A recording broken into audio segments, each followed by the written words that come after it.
বাজান এবার আমার দিকে তাকান। ইব্রাহিম তো তখন নবী না, গায়েবী আওয়াজ হইতেছে, ইব্রাহিম রে তুমি কি চাও তাই পাইবা, আগুনের মধ্যে কি চাও? আল্লাহর পয়গম্বর ওই আওয়াজ দিয়ে বললেন, তুমি যদি আওয়াজ দিছো মনে হয় তুমি মাখলুক। তুমি যদি মাখলুক হয়ে থাকো তোমার কাছে আমি কোনো কিছু চাই না। আমি চাই আমার খালেকের কাছে। যদি তোমার এই আওয়াজটা আমার মাওলার আওয়াজ হয়, আমি মাওলার কাছে চাই মানি। এই আগুনের মধ্যে আমার মা নাই, বাবা নাই, মানি তুমি ছাড়া আমার বাঁচাইবার মতো কেউ নেই। এই শব্দটা দেওয়ার সাথে সাথে জিব্রাইল হাজির। কোন জায়গায় আসছে ইব্রাহিম আলাইহিস সালামের বড় ভাই, তার চেহারায় জিব্রাইল আসছে। কোন জায়গায় আসছে ইব্রাহিম আলাইহিস সালামের একটা বাল্য বন্ধু ছিল। 7 বছর বয়সে যখন মা তাকে নিয়ে আসে পাহাড়ি গুহা থেকে, তখন ইব্রাহিম আলাইহিস সালামের সাথে একটা বন্ধুত্ব করছিলেন একজন। এই বন্ধুত্ব করার কারণে ইব্রাহিম আলাইহিস সালাম যেদিন বিবাহ করেন মা সায়রাকে, সেদিনকে ওই বন্ধুদের সাথে ছিল। হ্যাঁ, সুবহানাল্লাহ বলে কমিয়া বিয়ে করার সময় বন্ধুর সাথে যায় না? ও বাবা যায় নি, বন্ধু দিয়ে বসে করা একই একই না। নাউজুবিল্লাহ লাগাই নিছে কি দাস বন্ধুরে কয় দেয় দোস্ত জিনিসটা একটু বাজাই বিয়ে করবে ওই ও বাজাই লয়, তার মানে দেখতে লয়। বন্ধু সেরকম দোস্ত কিছু বিদেশ থেকে আইয়া তুই তো ভোগ করবি, আমি কি কোনো সেকেন্ডের পিছনে উঠে সাত করে ঠোঁটাই যায় না না একটু নাই। বন্ধুর বলে কয় ভাবি বন্ধু দেখতে কইছে যাইবারে কাজ করে ঠোঁটায় এর আছে একটা পালসারের পিছনে বন্ধু হবু বউ উড়াইয়া চিন্তা করে মার না যখন।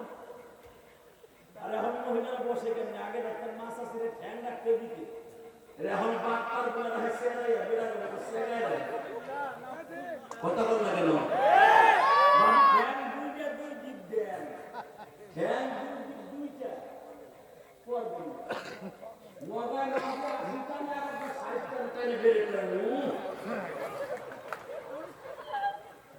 নাউজুবিল্লাহ বলেন না কেন? হাসিস না বাপ্পা, বিয়ে করার আগে বন্ধু করো, নিজের বাপের দেখাও যায় না।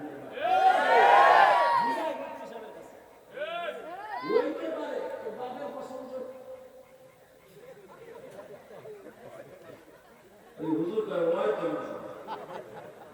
বাপের দেখাও যায় নাই, কথা বল না কেন?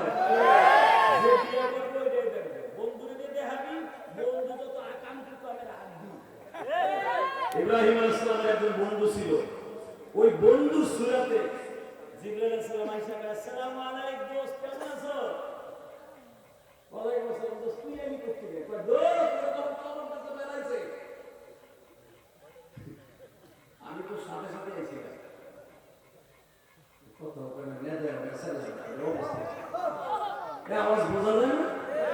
বৃষ্টির মধ্যে আওয়াজ দেন আমি তো 10 মিনিট কথা বলি, আওয়াজটা জোরে দিয়ে দোস্ত যখন চরক গাছে বাইন্দা ফেলায় আমার বাপের বানানো কথা না বেটা। ইব্রাহিম আলাইহিস সালামের 4 নাম্বার ইন্টারভিউ ছিল এটা। ইব্রাহিম আলাইহিস সালাম জিবরাইল বলতেছে তুই যখন চরক গাছে বাইন্দা করে ফেলায় তোর পায়ের কাছে আমি দাঁড়ায় আছি। ইব্রাহিম আলাইহিস সালাম দোস্ত তোমার সাহস হলো দোস্ত আমি একটা কথা কই খাও না আমি দিই কইতে এলে তুমি তা জিজ্ঞেস করবি না। আল্লাহ পয়গম্বর ইব্রাহিমের বুঝতে আর বাকি নাই, এই আগুন সাইড দিকে জ্বলে তুই আমি হেনে আমার মওলাই কইছে মরার পরে ফেরেশতাদেরকে বন্ধুর মুখে ধারণ করে কবরে ঢুকিয়ে দিবে।